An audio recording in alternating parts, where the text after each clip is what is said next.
Hello students, आज class 9th का हम चैप्टर नंबर 4 स्टार्ट करने जा रहे हैं। Linear equations in two variable. ठीक, linear equation in two variable. तो लीनियर इक्वेशन जो वन वेरिएबल में था वो हम पीछे क्लास में स्टडी कर चुके हैं।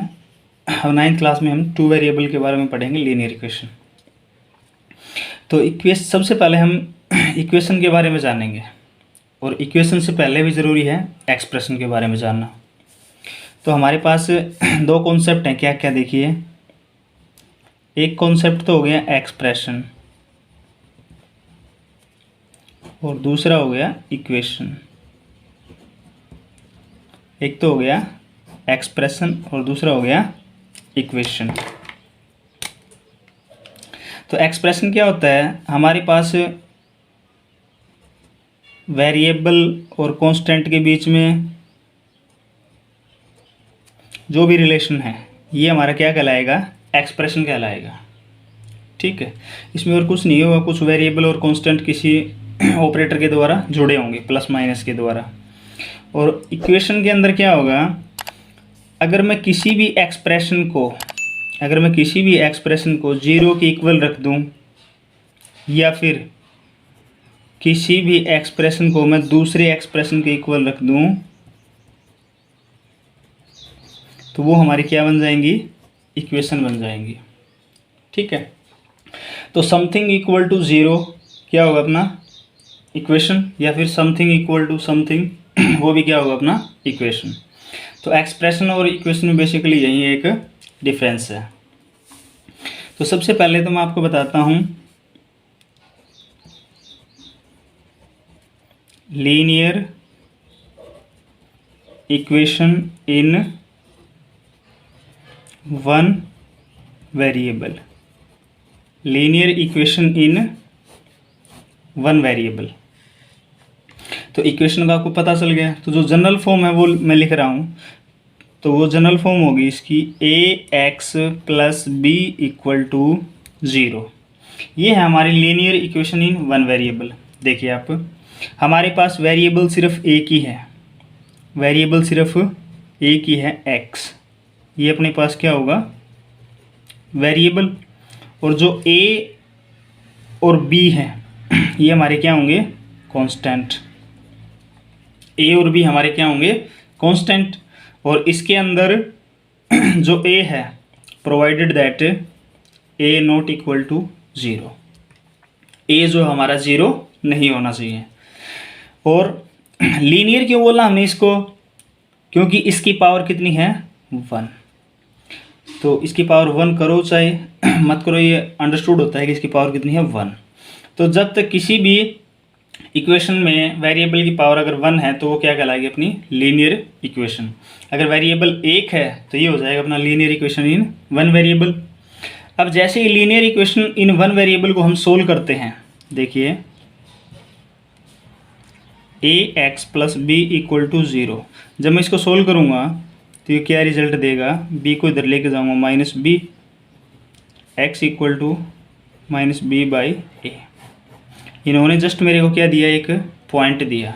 तो linear equation in one variable जब भी हम बात करेंगे तो हमारे दिमाग में क्या आएगा, पॉइंट। हमारे माइंड में क्या कॉन्सेप्ट आएगा, पॉइंट। सेकेंड हम बात करते हैं linear equation in two variable. Linear equation in two variable. तो linear equation in two variable, इसकी जो जनरल फॉर्म है वो लिख रहा हूँ मैं, ax plus B Y plus C equal to 0। तो यहाँ पे वही चीज़ें हैं, a b c ये तीनों तो क्या होंगे, अपने कांस्टेंट होंगे।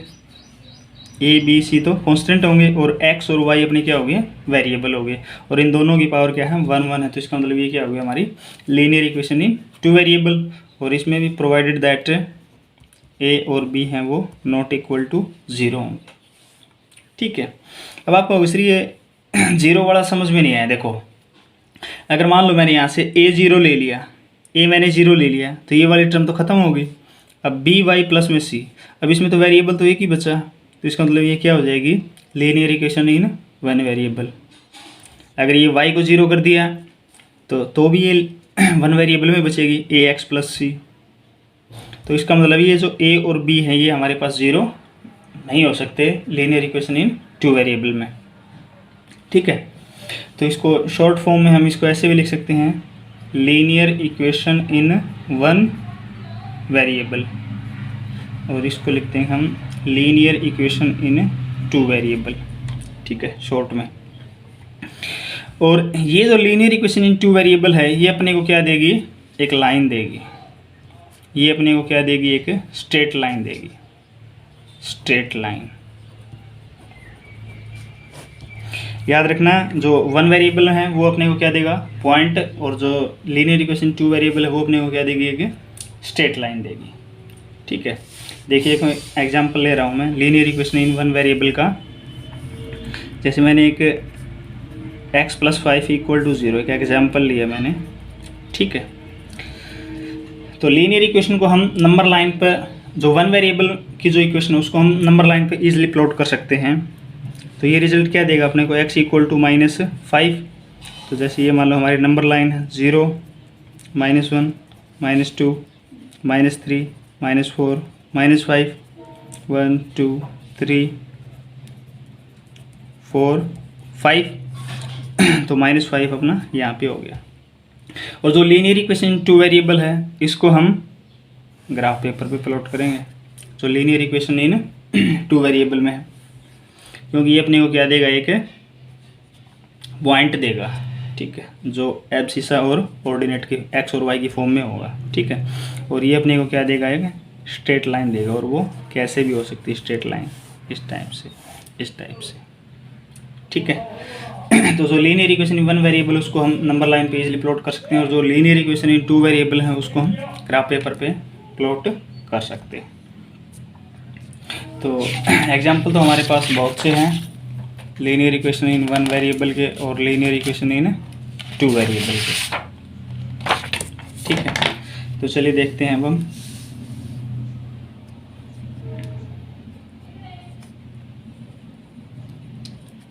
सम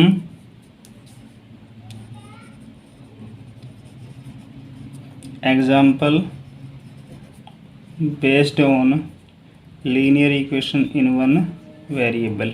linear equation in one variable, ये आई नहीं है, वन है, वन वेरिएबल। ठीक है, देखिए x plus 1 equal to 0, x plus √2 equal to 0, √2y plus √3 equal to 0। ये सारे के सारे अपने क्या हैं, ये linear equation in one variable, क्योंकि इनमें सिर्फ एक ही वेरिएबल है, इनमें सिर्फ एक ही वेरिएबल है। ठीक है, अब इसके बाद some example based on linear equation in two variable. जैसे x plus Y equal to this 1.2s plus में 3t इक्वल टू 5। इसमें भी दो वेरिएबल हैं x वाई, इसमें भी दो वेरिएबल हैं s और t। पाई u प्लस में 5v इक्वल टू 9, इसमें भी दो वेरिएबल हैं u और v। ठीक है, और √2x minus 7y equal to 0, ये भी हमारे पास क्या होगा, एक टू वेरिएबल में लीनियर इक्वेशन है। तो मेरे ख्याल से इसका जो बेसिक था वो आप अच्छे तरीके से समझ गए होंगे। चलिए अब हम आगे बढ़ते हैं इसकी एक्सरसाइज की तरफ। एक्सरसाइज 4.1।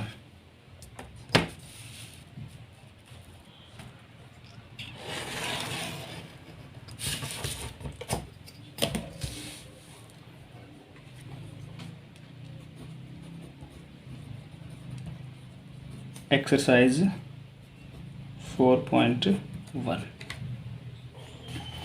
4.1 में क्वेश्चन देखिए क्या कह रहा है। Question 1,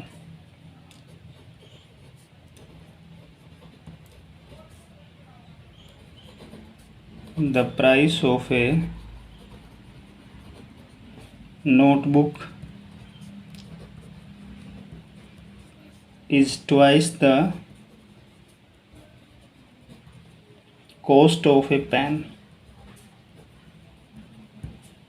Write a linear equation in two variable to represent this statement.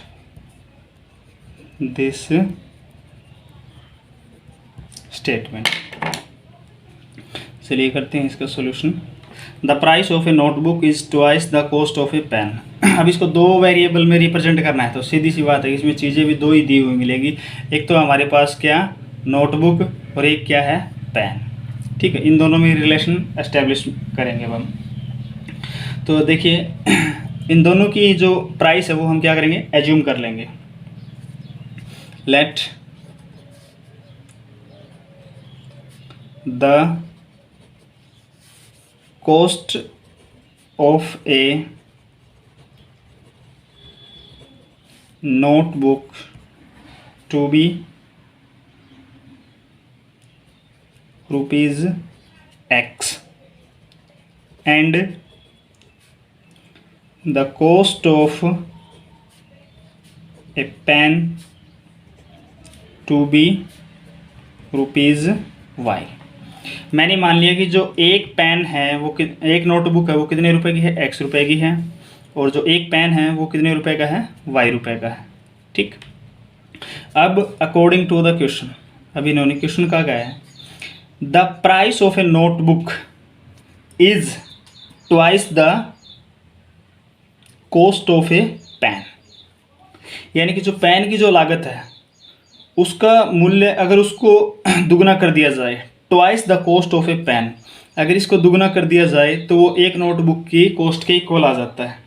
ठीक है, तो अकॉर्डिंग टू द क्वेश्चन कि जो एक नोटबुक का जो प्राइस है वो किसके इक्वल है twice the price of notebook of price of cost of pen या फिर कॉस्ट ऑफ पेन। तो x इक्वल टू क्या हो जाएगा ये 2y, और इसको हम ऐसे भी लिख सकते हैं 2y को इधर लेके आएंगे तो x minus 2y equal to 0। तो ये हमारे पास क्या हो गया linear equation in two variable. Linear equation in two variable x और y यहाँ पे क्या है अपने वेरिएबल। ठीक है, चलिए बढ़ते हैं अगले क्वेश्चन की तरफ।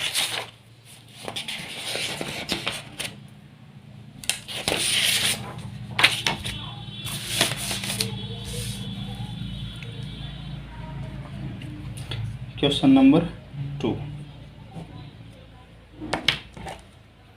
तो write the following equation in the form of ax plus by plus c। ax plus by plus c equal to 0। Second question में जितने भी पार्ट दिए हुए हैं उनको हमें इस फॉर्म में कन्वर्ट करना है और a b और c की वैल्यू बतानी है। तो हमारे पास सबसे पहले है ए पार्ट। तो ए पार्ट में दिया हुआ है क्या 2x plus 3y equal to 9.35। 5 के ऊपर क्या दिया हुआ है बार। तो देखिए implies that 2x plus 3y, इसको मैं इधर लेके आऊँगा तो माइनस का हो जाएगा 9.35 इक्वल टू 0। अब हम इसकी कंपैरिजन करेंगे इसके विद। तो मैं यहाँ पे लिखूँगा compare with ax plus by plus c equal to 0। तो इसके साथ तुलना करने पर हम पाते हैं कि यहाँ पे x के मल्टीप्लाई में 2 है, यहाँ पे x के मल्टीप्लाई में a है। तो इसका मतलब जो a की वैल्यू वो कितनी हो जाएगी 2, b की जो वैल्यू हो वो कितनी हो जाएगी 3, और c की जो वैल्यू हो वो हो जाएगी माइनस के 9.35। ठीक है, इजी क्वेश्चन था ये।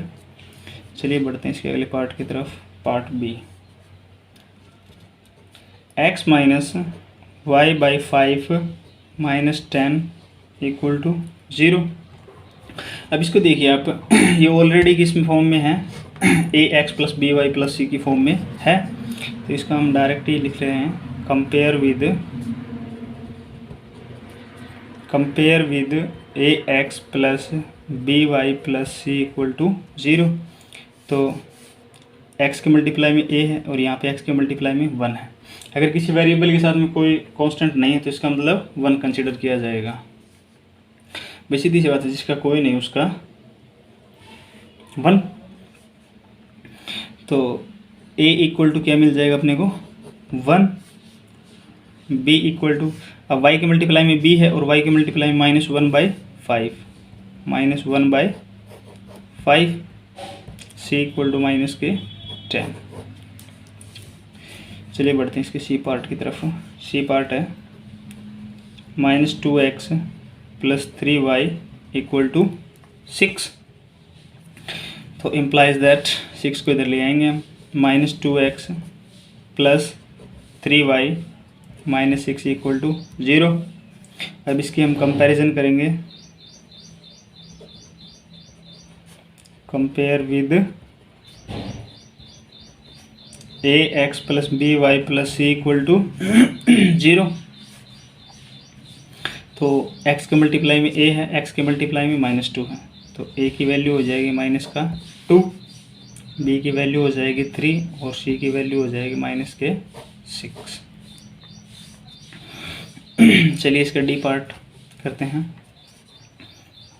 x equal to 3y, implies that 3y को इधर ले आएंगे, इक्वल टू में बच गया 0। अब हम इसकी कंपैरिजन करेंगे, compare with A X plus B Y plus C equal to 0। तो ए x के मल्टीप्लाई में a है और इधर x के मल्टीप्लाई में 1 है, तो a की वैल्यू कितनी हो जाएगी 1। y के मल्टीप्लाई में b है, y के मल्टीप्लाई में -3 है, तो b की वैल्यू हो जाएगी -3। यहाँ पे c है और यहाँ पे है ही नहीं, तो इसका मतलब c की जो वैल्यू वो कितनी हो जाएगी 0। चलिए इसका ई पार्ट करते हैं। ई पार्ट दिया हुआ अपने को 2x इक्वल टू -5y, तो इम्प्लाइज दैट, इसको मैं क्या लिख सकता हूँ, 2x -5 को इधर लेके आऊँगा तो ये हो जाएगा मेरा प्लस का 5y इक्वल टू 0। अब इसके साथ हम वहीं इसी के साथ बार बार लिखना नहीं पड़ेगा, इसके साथ कंपैरिजन करेंगे तो x के मल्टीप्लाई में क्या है a और यहाँ पे x के मल्टीप्लाई में है 2, तो a की वैल्यू कितनी मिल जाएगी अपने को 2, b की वैल्यू 5, c की टर्म यहाँ पे है नहीं तो इसकी वैल्यू क्या हो जाएगी 0। चलिए अगला part, f 3x plus 2 equal to 0। अब देखिए हम इसको कैसे लिखेंगे। अब ये 1 वेरिएबल में दी हुई है, तो हाँ ये कॉन्सेप्ट तो मैं बताना भूल ही गया बच्चे, जो 1 वेरिएबल की जो इक्वेशन है उसको हम 2 वेरिएबल में भी लिख सकते हैं। देखिए कैसे, 3x प्लस में 0 multiply by y plus 2 equal to 0। अब इसके साथ कंपैरिजन करो आप, x के मल्टीप्लाई में 3 है और यहाँ पे x के मल्टीप्लाई में a है, तो a की वैल्यू कितनी होगी बच्चों 3, y के मल्टीप्लाई में 0, y के मल्टीप्लाई में b, तो b की वैल्यू कितनी आ जाएगी 0, c की वैल्यू कितनी हो जाएगी 2। ठीक, next part g, y -2 equal to 0 implies that. अब इसमें देखिए पहला ये भी 1 वेरिएबल में है तो इसको भी हम 2 वेरिएबल में कन्वर्ट कर सकते हैं। 0 मल्टीप्लाई बाई x प्लस में y -2 इक्वल टू 0। अब इसकी कंपैरिजन हम करेंगे इसके साथ, तो अपने को क्या मिल जाएगा, a equal to 0, b equal to 1 और c इक्वल टू -2। चलिए इसका लास्ट पार्ट करते हैं, h 5 इक्वल टू 2x, तो इसको इधर लेके आएंगे तो ये हो जाएगा माइनस का 2x प्लस 5 इक्वल टू 0। अब इसको भी देखिए हम 2 वेरिएबल में कन्वर्ट कर लेंगे, प्लस में 0 multiply by y plus 5, equal to 0। अब उसके साथ कंपैरिजन करेंगे तो ये रिजल्ट अपने को क्या देगा, A equal to -2, B equal to 0 और सी इक्वल टू 5। इसी के साथ प्यारे बच्चों जो एक्सरसाइज 4.1 है वो हमारी कंप्लीट होती है। मैं आशा करता हूँ कि इसका सबसे पहले जो आपको बेसिक करवाया गया है और एंड देन एक्सरसाइज करवाई गई 4.1 आपको अच्छे से समझ में आ गई होगी। फिर भी अगर कोई डाउट रहता है तो आप मुझसे पूछ सकते हैं। ओके बच्चों, थैंक यू।